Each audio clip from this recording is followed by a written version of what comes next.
Joining us now is Jackie Heinrich, senior White House correspondent and incoming president of the White House Correspondents Association. She, of course, had a front row seat to all the chaos last night. Jackie, thank you so much for joining us. You looked beautiful last night. You look beautiful now. In terms of planning the event and meeting to discuss it, what are those discussions going to be like? Can you give us an inside look into what are the next steps in terms of fulfilling the president's desire to continue the show in the next 30 days? So I hate to dodge on any question. However, the current president of the WHCA is Weijia Jiang. Every year, the president of the association puts on the dinner. So that's really a question for her and for CBS, her network that she works for, that was playing an integral role in setting up the dinner for this year, of course, in coordination with the White House. We have not had a moment to sort of coalesce around how we might carry that out. I am certain she wants to fulfill the president's wish to make this happen within 30 days.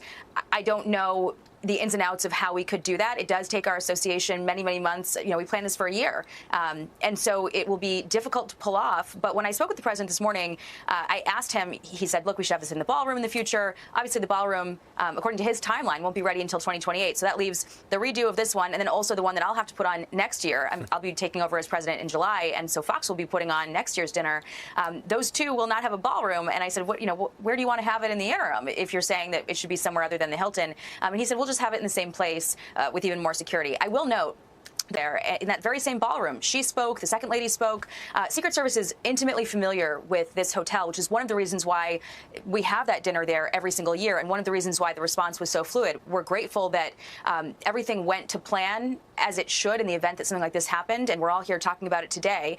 But certainly it will be a question that we all have to wrestle with. How do we improve the situation when you have the reality of a hotel where there are guests there that are not attendees of the dinner, like the suspect who's alleged to be responsible for this, reportedly and according to administration officials, was staying there, planning this. And it's not the first time we've had that issue. A couple years ago, Joe Biden was president. Similar situation. It was a Gaza protester staying in the hotel, planned to come in and disrupt the dinner with some kind of a display. And it was a similar situation where that person was a hotel guest, and that's how they got close enough to cause a problem. Jackie, I heard everything you said, and I understand that. Listen, out of respect for leadership and the decisions that will be made moving forward, that's not necessarily your position. With that being said, you were sitting next to what could have been target number one or target number two yourself. And so it's your life as well. With that knowledge and experience, you don't know what you don't know as far as the planning and specifics. But, I mean, do you see a world where you feel comfortable and safe to go right back into that same ballroom to host the same event?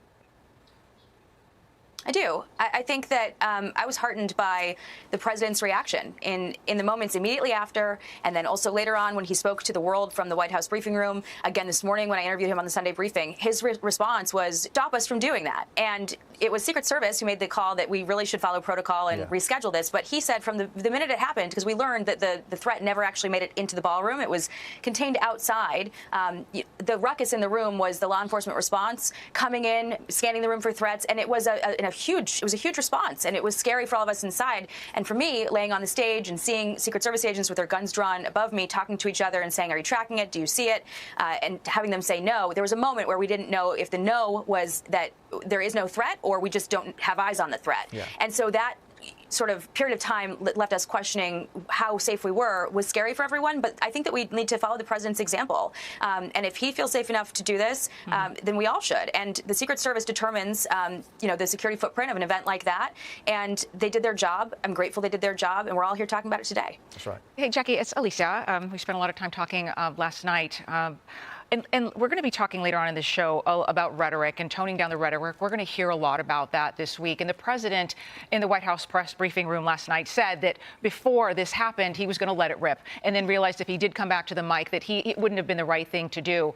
And you and the president today on the Sunday briefing had an interesting exchange regarding that. And as a reporter and just as an American, honestly, it really touched me. Can you tell me about that conversation? We don't have the sounds at times. He is by far the most accessible president that we have had.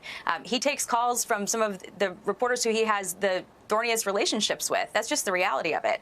And I think that we all need to recognize that. And whatever he had planned to say, he speaks in hyperbole sometimes. If he was going to let it rip, sure. I mean, okay. I think that anyone who covers him knows that that's sort of, it's a combat sport covering the White House. And when we have had, incidents in the past where he's gone off on a reporter, as a member of this association, we are sometimes asked, why don't you stand up for those reporters? That's your job. It's actually not our job. Our job is to make sure that we have the access to bring you the live pictures, the account from inside the room, so that voters can determine how they want to respond to him. Exactly. That's not our job to tell you how to do that. That's activism. That's not what our job is. And I think that also we reach out always to those reporters who might be on the receiving end of a comment and say, are you good? Do you want anything from us? And not once has a reporter who's been on the receiving end of a barb from the president said, yeah, issue a statement for me. Yeah. They don't want it to be about them. They want the focus to be on the reporting. And I think a lot of people on the outside are scandalized by the appearance of all of this, but we're not. As people who want to be right there, we are the eyes of history, and we take that job very seriously. It's a privilege, and we're grateful to be in that front row and to have that access and to have his phone number and to be able to have these conversations. And I think that whatever he had planned to say, he said, the next time we do it, it's going to be a show of love. And we all went through that together, reminded people to hold on to our humanity. Not sure I believe that he's going to go easy on them the next time out, but we'll take his word for it. Very quickly, what are you most thankful for? You've had a little time to step back and sort of process what happened last night. What are you most thankful for tonight? Primarily Secret Service. I think that if we all had to go through something like that, the fact that we are all able to talk about it today and go home and hug our loved ones is a testament to the fact that they have that muscle memory, they go through that training, and they snap into action without a moment's hesitation. I'm thankful to everyone in that room who, in the moment, looked out for each other, and being able to come home and hug my fiance and call my mom and let everyone know who was watching and was concerned, let them know that I am all right. It's meaningful when you are able to make contact with people who love you. And we were able to do that because of the law enforcement response. And I'm grateful to them. And I'm grateful to God that, I do feel that there is someone looking over you when things could go a different way, and they don't.